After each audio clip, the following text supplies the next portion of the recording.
The determinant of the 2 by 2 matrix A is AD minus BC.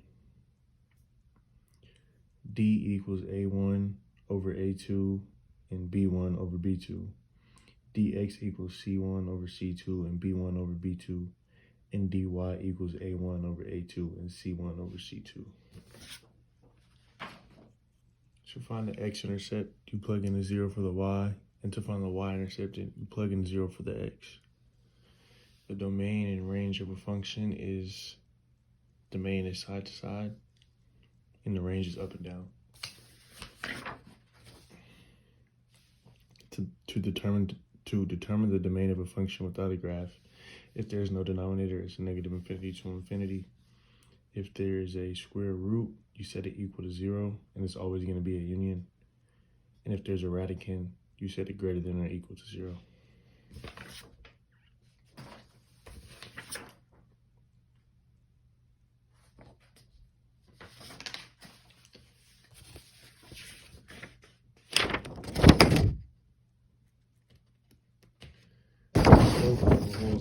A horizontal line is 0, and the slope of a vertical line is -3.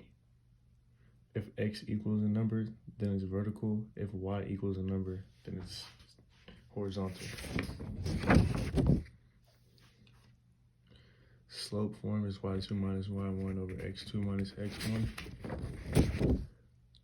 Parallel is the same way. Perpendicular is flipped and made negative, or flipped and made positive.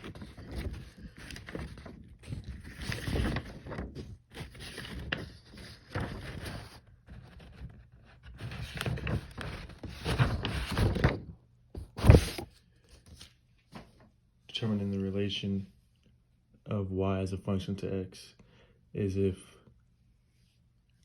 x only has one output, and if there is a square root on the y, then it's not a solution.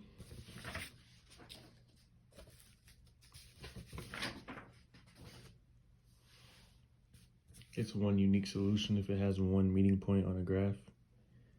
If it's no solution, that means it's inconsistent and they're parallel. And if it has infinite many solutions, it's dependent and the slope is the same.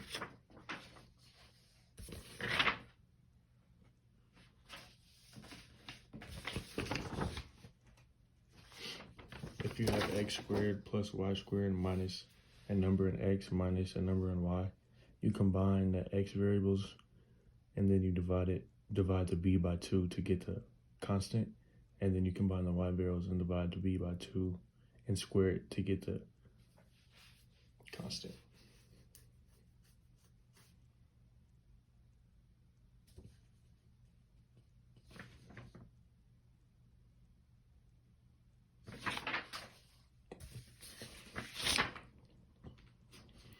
If you have a word problem with jobs, the job goes on top and the hours that it took to do the job goes on bottom, and you set it equal.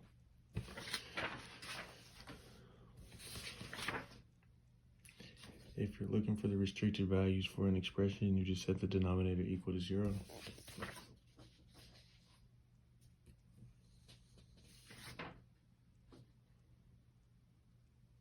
Quadratic formula.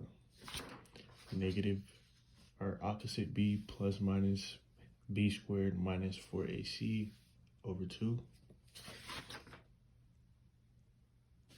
If you're factoring and you have a number with a variable in front of the x squared value, you do the AC method, and whatever two numbers you come up with to get b, you put them into the middle of the equation and factor by grouping.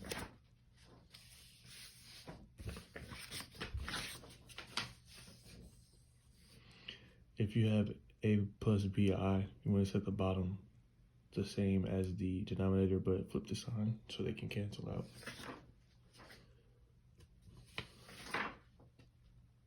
Complex numbers, you're going to move the I out if it's negative.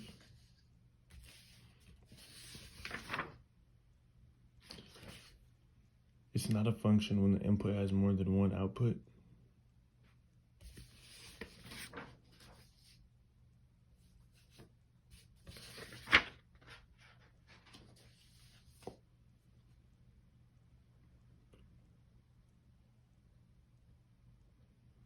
Vertical stretch or shrink is what comes first in the f of x equals. It would be the first number.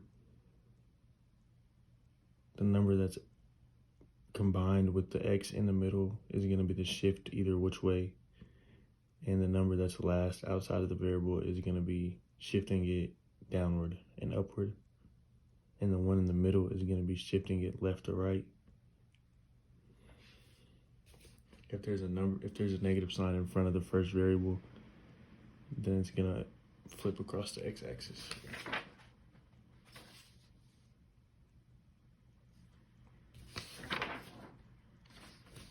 To see if something's symmetric with respect to the y-axis,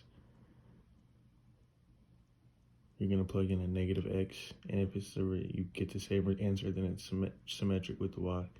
To see if it's something symmetric with the x, you're going to plug in a negative y. And then if it's symmetric to the origin, if you plug in a negative x and a negative y, then it's symmetric to the origin.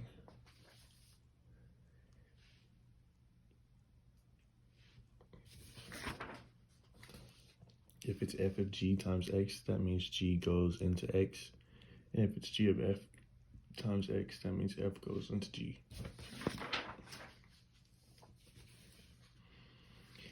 If you're doing something with synthetic division, remember that the x plus 3 means it's a negative 3. And if you're finding something to the degree of something that has zeros, then you're just going to do x minus whatever it is and set it equal to 0.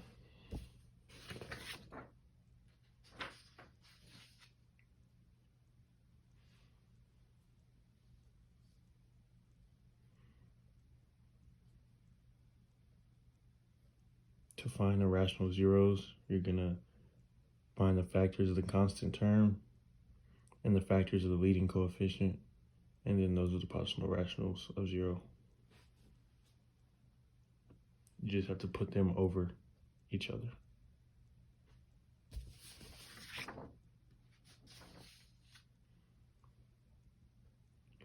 Vertical asymptotes is setting the denominator equal to 0 and solving. Horizontal asymptotes is the degree of the number on top over the degree over the number on bottom. If they're equal, then you put the leading coefficients over each other, and that's the horizontal asymptotes. If the numerator is bigger than the denominator, if the denominator is bigger than the numerator, then the horizontal asymptote is 0.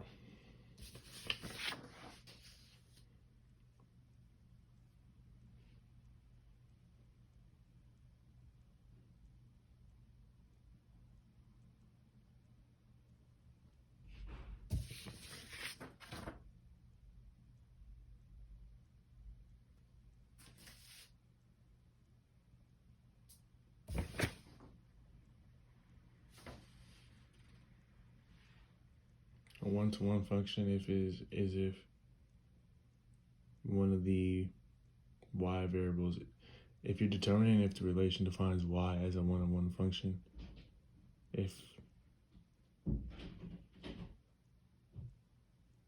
you share the y value, then it's not a function.